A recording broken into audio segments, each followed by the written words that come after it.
پیارے بچوں، السلام علیکم۔ میری آج کی کہانی کا عنوان ہے محنتی چیونٹی اور کاہل ٹڈا۔ ایک چیونٹی کہیں جا رہی تھی، راستے میں اسے ایک ٹڈا ملا۔ ٹڈے نے کہا، رکو میری بہن، کہاں جا رہی ہو؟ چیونٹی رک گئی تو ٹڈا کہنے لگا، دیکھو کیسی ٹھنڈی ہوا چل رہی ہے، آؤ باغ میں جا کر کھیلیں۔ چیونٹی نے کہا، میں کیسے کھیلوں؟ میں نے دانے اکٹھے کرنے ہیں، برسات آنے والی ہے، اگر میں نے دانے اکٹھے نہ کیے تو وہ چھوٹی چھوٹی چیونٹیاں کیا کھائیں گی؟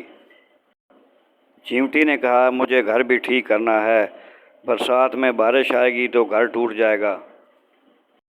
ٹڈے نے کہا، چلو میں تو کھیلتا ہوں۔ ایک دن بادل آ گئے اور بارش ہونے لگی۔ کاہل ٹڈا بھٹکتا ہوا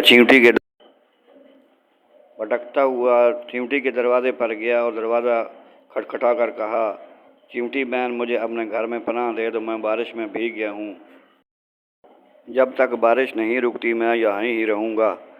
چیونٹی نے کہا، تم بہت سست اور کاہل ہو، تم نے سارا سال محنت نہیں کی، نہ تم نے اپنا گھر بنایا، نہ تم نے اناج جمع کیا، جاؤ میں تمہاری کوئی مدد نہیں کر سکتی۔